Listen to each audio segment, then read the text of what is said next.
안녕하십니까. 통일전망대 김필국입니다. 차미연입니다. 북한 김여정 부부장과 최선희 외무성 부상이 잇따라 강경한 기조의 대남 대미 메시지를 담은 담화를 냈습니다. 네, 미국 국무장관과 국방장관 방한에 맞춘 메시지로 보이는데요. 이 소식 잠시 후에 자세히 알아보겠습니다. 네, 이런 가운데 최근 북한 매체는 청년들이 탄광이나 농촌으로 달려가고 있다고 대대적으로 보도하고 있습니다. 네, 무슨 사연일지 궁금한데요. 오상현 기자, 북한 청년들은 왜 그런 곳으로 가는 건가요?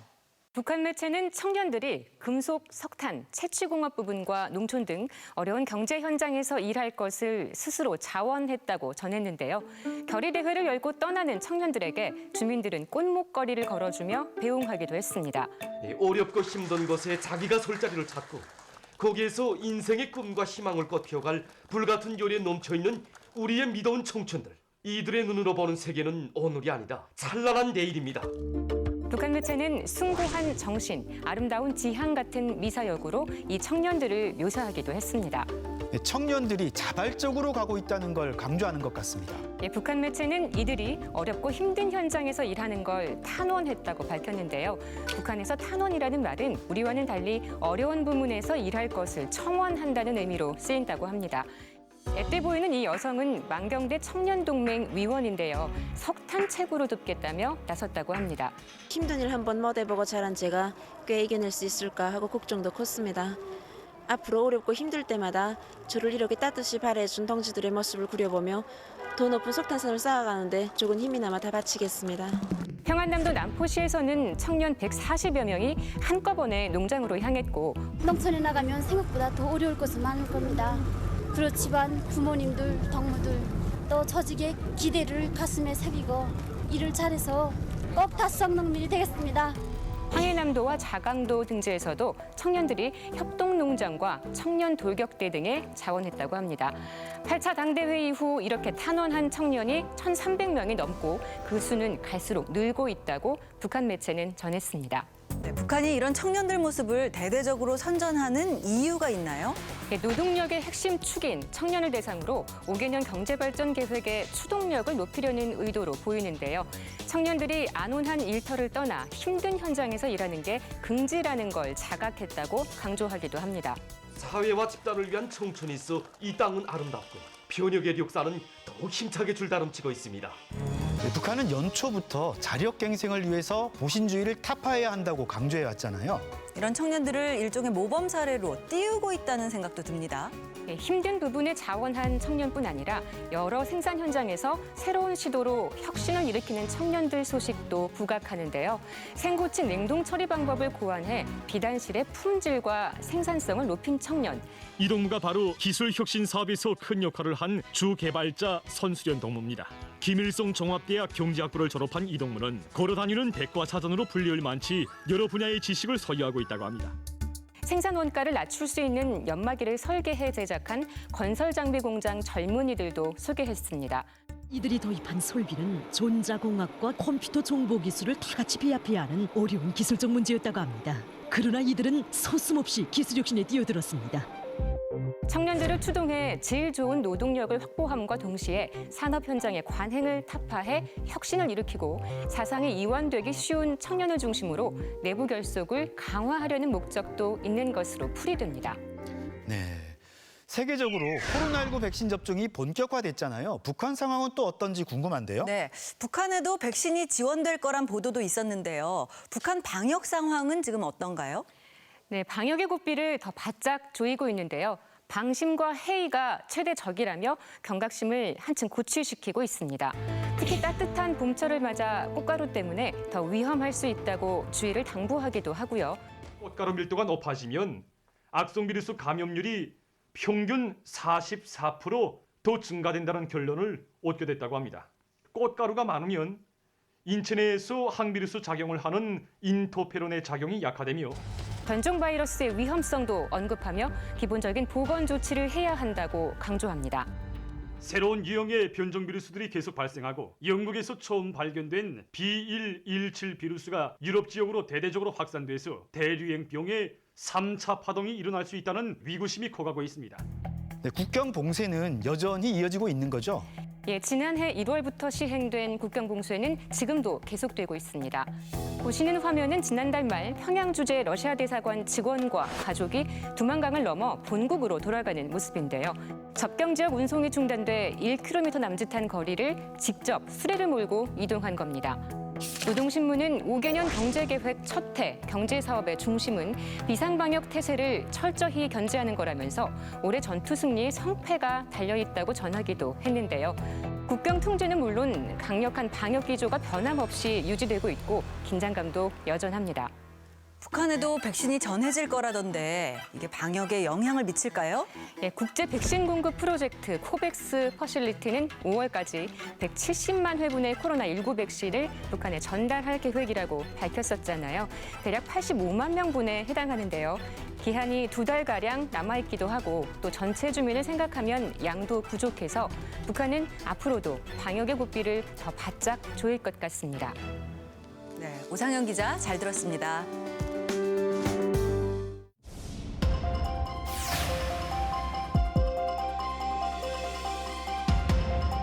북한 김여정 부부장과 최선희 부상이 잇따라 강경한 기조를 담은 담화를 내면서 우리나라와 미국을 압박했습니다. 네, 3년 전 봄날은 다시 오지 못할 거다.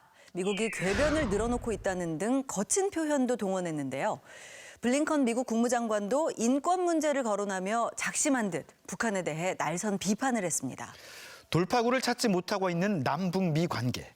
어떻게 흘러갈지, 해법은 무엇인지 최유찬 기자가 살펴봤습니다. 한미연합훈련 종료를 불과 이틀 앞둔 지난 16일 3년 전의 봄날은 다시 돌아오기 어려울 것이다. 김여정 조선노동당 중앙위원회 부부장 담화. 김여정 부부장은 남한이 북한의 경고를 무시하고 한미연합훈련을 강행했다면서 대남 창구인 조국평화통일위원회 폐지, 남북 군사합의서 파기 등 남북관계 단절 조치를 예고했습니다. 명백한 것은 이번에 엄중한 도전으로 임기 말기에 들어선 남조선 당국의 앞길이 무척 고통스럽고 편안치 못하게 될 것이라는 것이다. 미국에 대해서는 충고라며 단 한마디만 곁들였습니다. 앞으로 4년간 발편잠을 자고 싶은 것이 소원이라면 시작부터 멋없이 잠설칠 일거리를 만들지 않는 것이 좋을 것이다. 북한의 대미 메시지는 바로 다음 날 최선희 외무성 제1부상의 담화를 통해 구체화됐습니다. 최 부상은 미국이 대북 접촉을 여러 차례 시도했지만 자신들이 응하지 않았다고 밝히고 미국이 대북 적대시 정책을 철회하지 않으면 계속 접촉을 무시할 것이라면서 이미 천명한 강대강 선대선의 원칙 아래 추가 행동 가능성을 암시했습니다. 한미 양국의 2+2 외교 국방장관 회담 직전 이틀에 걸쳐 한국과 미국의 대북 정책과 태도 변화를 강도 높게 요구한 겁니다. 미국이 취하고 있는 대북 관련 발언이라든가 정책의 어떤 방향 이런 것들에 대해서 전체적으로 경고성 메시지를 보내는 성격이 굉장히 강하다.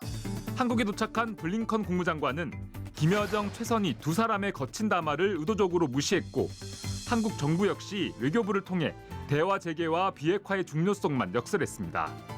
11년 만에 동시에 한국을 찾은 미국 국무국방장관은 다양한 형식의 회담과 대화 내내 시종 굳건한 동맹과 대북 전략에서 긴밀한 협력과 공조를 강조했습니다.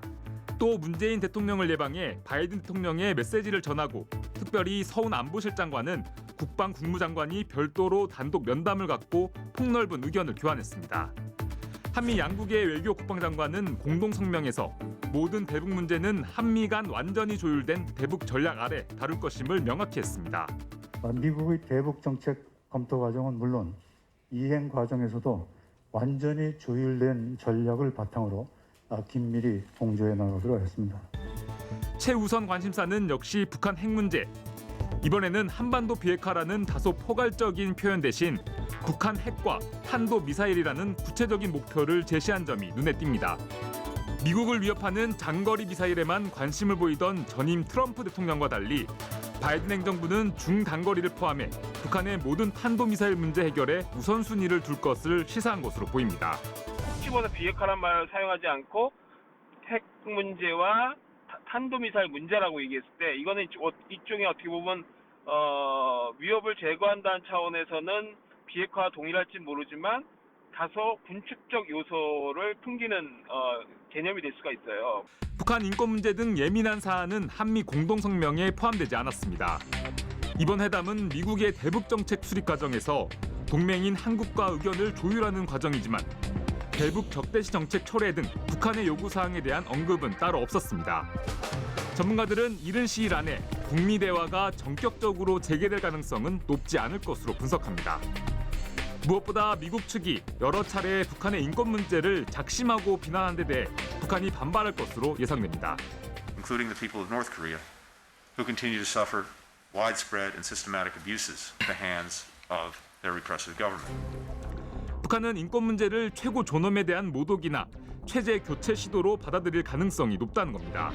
인권 문제를 한국에 와서 제기를 했고 이 부분은 북한으로서는 절대로 받아들이기 어려운 부분이라고 볼 수 있습니다. 왜냐하면 최고 존엄을 반하는 그리고 그런 어떤 정권의 교체를 시사하는 그런 발언을 블링컨 국무장관이 했기 때문에 공동성명이 또 대북 제재 이행을 강조하는 등 북한이 기대한 유화책을 담고 있지 않기 때문에 머지않은 시점에 북한이 군사적 행동을 재개할 가능성까지 예상된다는 겁니다.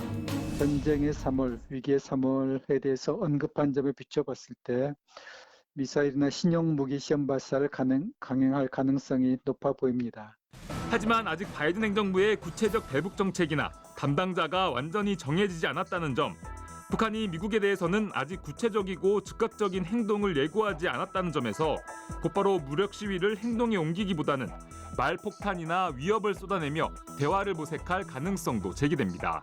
담화에서 얘기했던 금강산 관련 문제라든가 조평통 폐지 문제, 그리고 더 나아가서는 9.19 군사합의 파기 시사 요거까지 남쪽에게 하기로 했던 일종의 모종의 조치들을 우선적으로 카드를 꺼낼 가능성이 높다. 그래서 한국을 흔드는 것을 통해서 미국에게 더 강력한 압박을 보내는 방식이 될 가능성도 있다고 봅니다.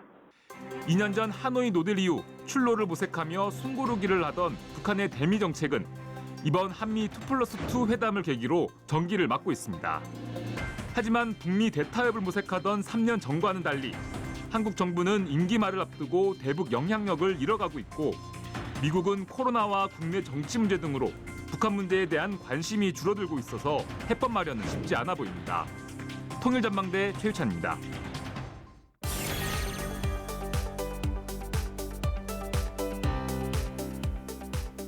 요즘 트로트 열풍 대단하죠. 그렇죠. 네, 그런데 젊은 세대 사이에선 힙합 음악의 인기가 여전히 높다고 합니다. 네, 그래서 이 힙합으로 젊은 층의 평화와 통일에 대한 인식을 높이려는 시도도 이뤄지고 있다는데요. 그 현장 이상현 기자가 찾아가 봤습니다. 지난 5일 서울 강남의 한 녹음실입니다. 낡은 출입문에 피스라는 제목으로 붙어있는 알 듯 모를 듯한 내용의 낯선 종이 한 장. 안에 들어가 보니 앳돼 보이는 한 청년이 간단치 않은 실력으로 랩을 읊조립니다. 유엔아 지와 손 뻗으면 집 앞 같은 거리에 이 방엔 흘러 같은 비가 손끝이 메고 손 잡을까요 우리 현기증 나요 보고 싶어요 부디. 최근 힙합 오디션 TV 프로그램을 통해 요즘 말로 핫한 스타가 된 신예 래퍼 레원이었습니다. 어렸을 때부터 내가 다 크면 통일되겠지라고 생각했는데 아직도 저희가 갈 길이 있나 봅니다. 그래서 제가 여기 참여함으로써 뭔가 더 한 발짝 나아갔으면 좋겠네요. 레온에 이어 유명 래퍼 치타도 이 피스 내 소원은 평화 녹음 대열에 합류했고 걸그룹 원더걸스 출신의 래퍼 유빈도 등장합니다. 그로부터 열흘이 흐른 뒤인 지난 월요일, 이번엔 서울 서교동의 한 스튜디오.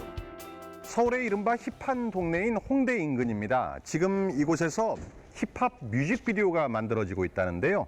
어떤 모습인지 한번 들어가 보겠습니다. 조그마한 공간을 뒤집고 힘찬 비트의 힙합 리듬이 퍼져나옵니다. 열흘 전 원음 녹음을 마친 래퍼들의 영상을 담고 있었는데요. 주제는 역시 피스, 평화였습니다.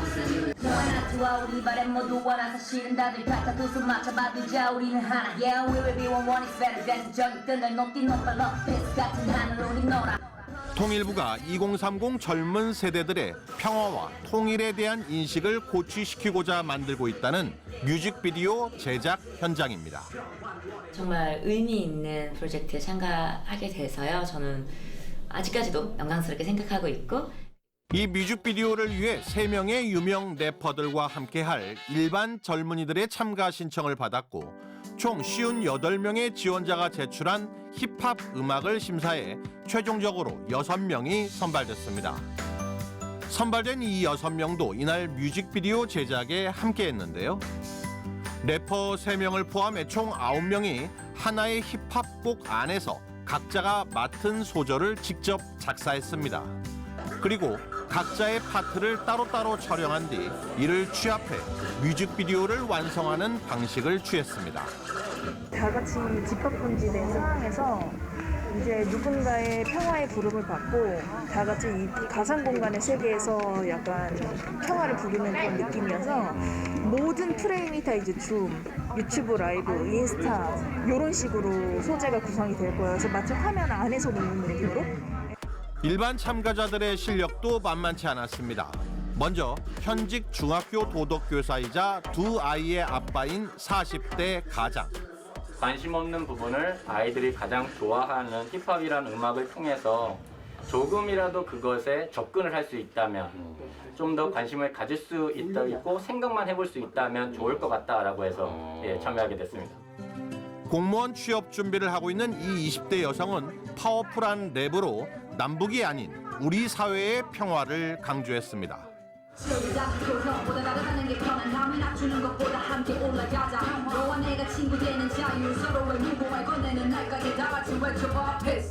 코로나19로 항공사 승무원 일을 잠시 쉬고 있다는 30대 남성은 랩 가사에 자신의 경험을 녹여냈고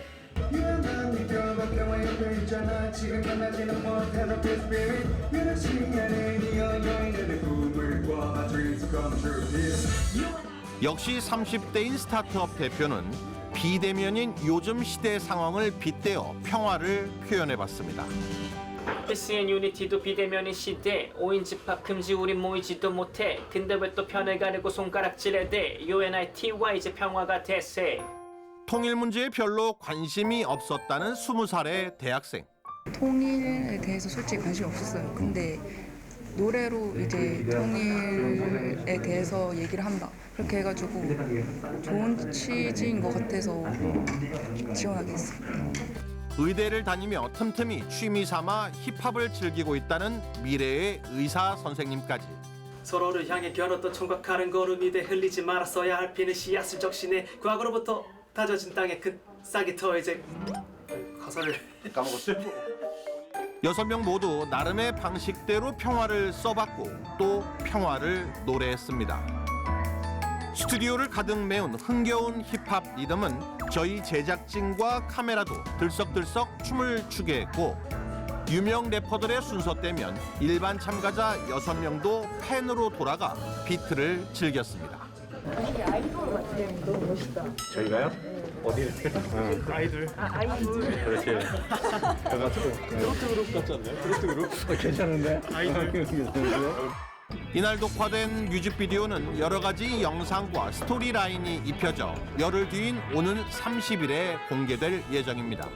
저희 2030 직원들이 또 이제 아이디어를 모아서 이런 걸 또 기획하게 됐고, 앞으로도 이런 2030 세대가 좋아할 만한 콘텐츠 힙합 말고 더 다양한 방식으로 이런 행사를 기획을 하고자 노력하고 있습니다. 평화와 통일에 대한 젊은 생각들이 녹아든 랩과 힙합.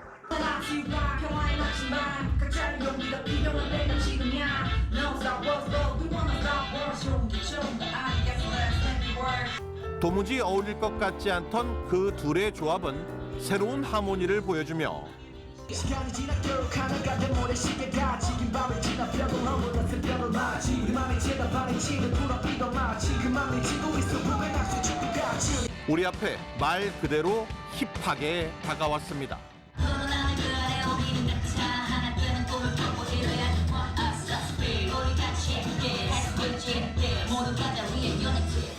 통일전망대 이상현입니다.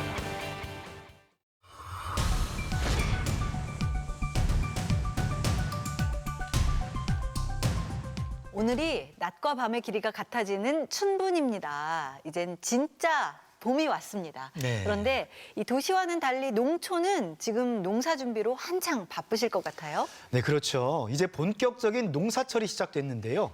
그런데 최근 북한 김정은 위원장은 특히 농업 부문에서 큰 문제가 있다고 대놓고 지적했습니다. 네. 어떤 내용인지 알아보겠습니다. 함께 하실 두 분 모셨습니다. 어서 오세요. 안녕하세요.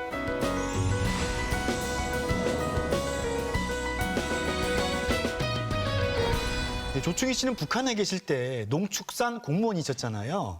지금 북한 주민들이 어떻게 하고 있을지 눈에 선하시겠습니다. 네, 뭐 옛날 사람들 말로 부지깽이도 뛴다는 이제 농사철이 왔습니다. 해서 지금 이맘때면 뭐 고름 내야 되고 먹판 만들어야 되고 그다음에 이제 그 정자 이제 발화시키는 작업 해야 되거든요.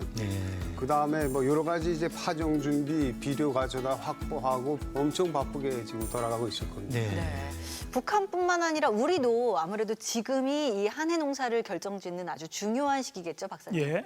그 북한 농업하고 남한 농업하고 다를 수가 없죠. 네. 아마 똑같은 작업들을 할 겁니다. 그런데 남한 농민들은 좀 북한 농민들하고 다르죠. 어떤 뭐가 게 다르냐면 다른가요? 남한 농민들은 다 사업가입니다.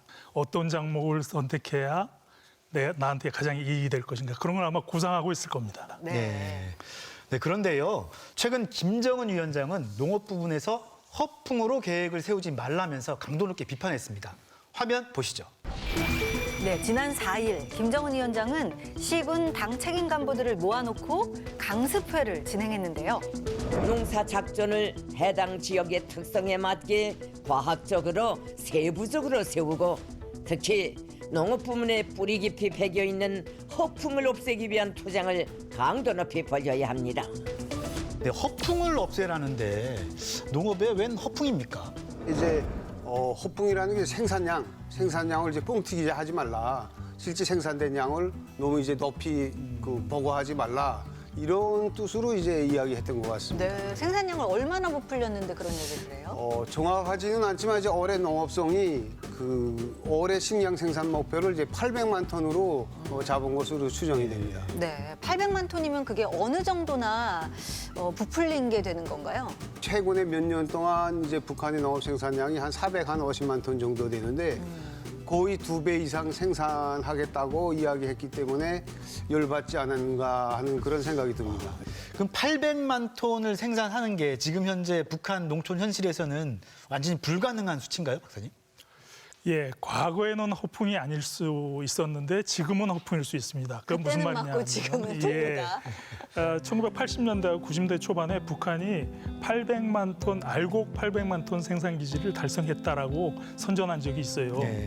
우리가 흔히 생각하는 곡물 더하기 고구마, 감자, 그다음에 식량이 될 수 있는 채소, 과채료까지 다 포함된 것이 아닌가 이렇게 생각이 되고 있습니다. 1980년대 말하고 90년대까지만 해도 북한 경제가 좀 괜찮던 시절이었거든요. 그런데 지금은 북한 상황이 훨씬 엄혹한 상황입니다. 그렇기 때문에 800만 톤 생산 고지가 지금은 허풍일 수가 있는 것이죠. 사실 이렇게 허풍이라고 혼날 정도로 목표량 높게 잡으면 당사자들이 오히려 힘든 거거든요. 근데 왜 이렇게 허풍을 보태가지고 뻥튀기를 한 걸까요? 국가발전 5개년 계획을 세우면서 사실 성장이라는 측면을 놓고 봤을 때 800만 톤 정도는 이제 생산해야 그래도 이제 김정은 위원장의 한데 이제 만족을 이제 줄 수 있다고 아마 현실성은 없지만 높이 세우면 좋아할 거다 아마 그렇게 생각했겠죠. 그렇군요. 그럼 조충희 씨도 북한에 계실 때 이렇게 좀 허풍을 떤 적이 있습니까? 예. 저는 이제 통계 조작 전문이었습니다. 아, 진짜요? 사실 저는 이제 축산이 전문이긴 하지만 이제 고기 생산이라든가 가축 마리수 이런 것들을 이제 뭐 부풀리기도 하고 그 다음에 이제 축소하기도 하고 북한에서는 이제 그 행정부문에서 통계를 이제 거무줄 통계라는 말을 하거든요. 근데 궁금한 게요. 이게 통계 조작은 왜 하는 거죠?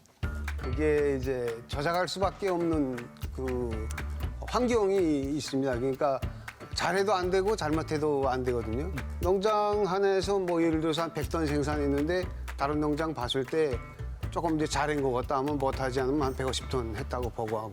근데 실질적으로 많이 했다고 하면 또 국가에서 많이 빨아가야 되니까 내가 챙겨갈 수 있는 목들을 또 이제 생각을 해야 돼요. 그래서 그런 경우에는 실제 100톤 생산하고도 한 70톤, 80톤 생산했다고 보고하고.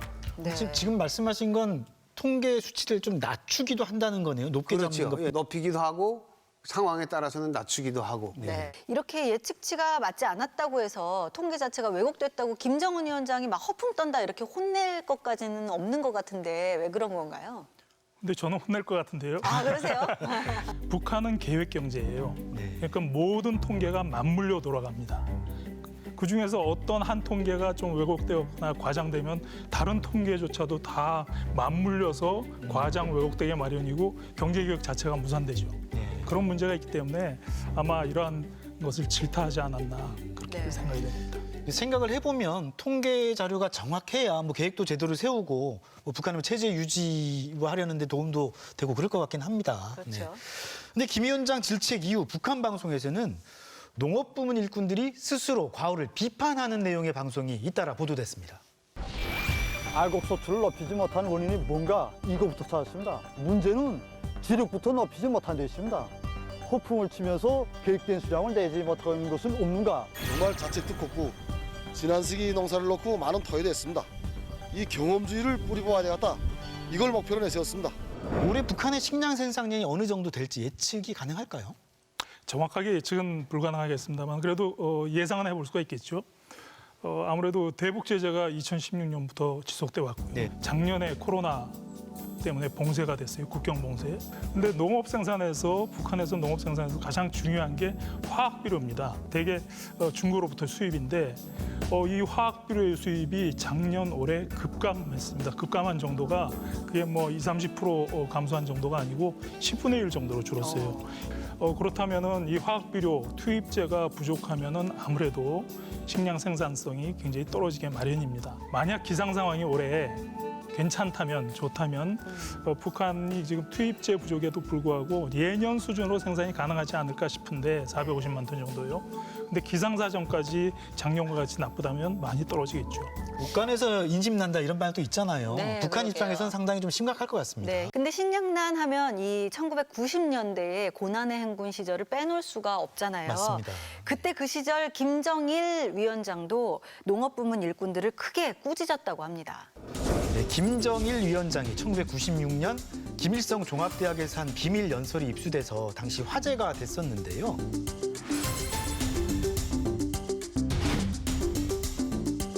굉장히 위기감이 느껴지는 내용입니다.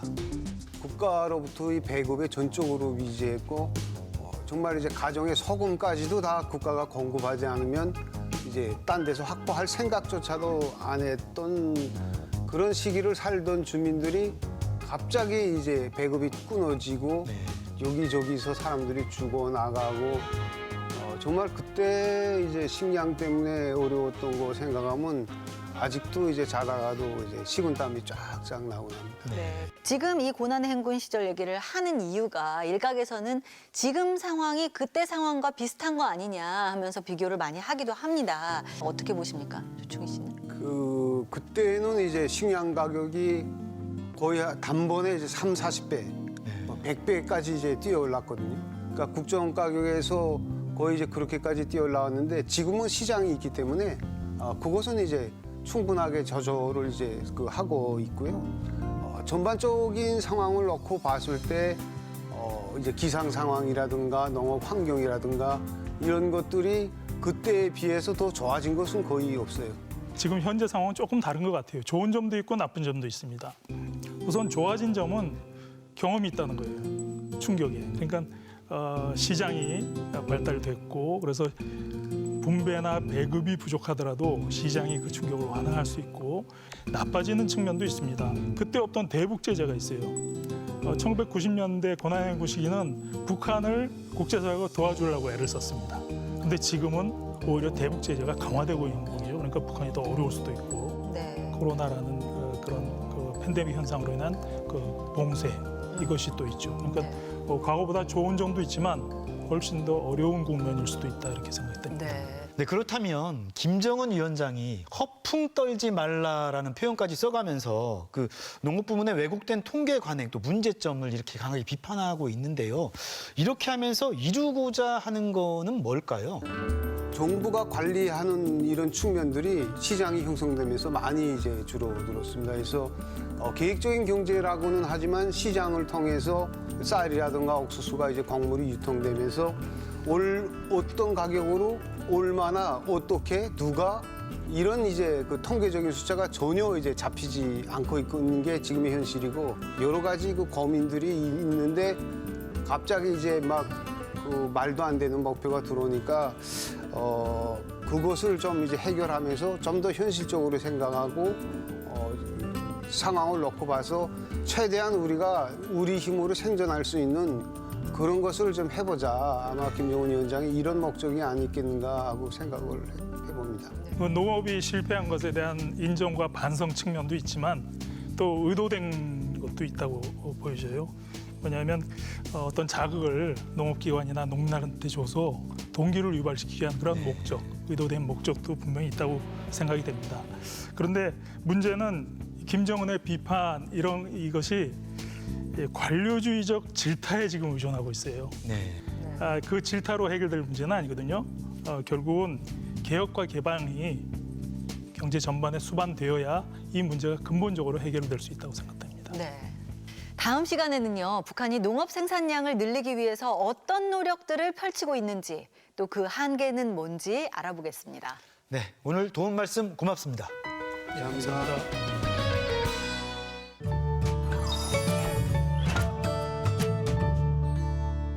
경쟁도 표의 붉은 줄이 승병내기로 올랐으며 서로 지지 않겠다고 승병내기들입니다. 말뚝박기? 암벽 등반? 약간 싸움 관련된 뜻이에요? 딱밤 내기 같은 거. 승부 내기? 승부차기? 우리말 경쟁과 유사한 의미인데요. 북한말 승병내기는 남과 겨루어 지지 않으려고 기를 쓰는 일이라는 뜻입니다.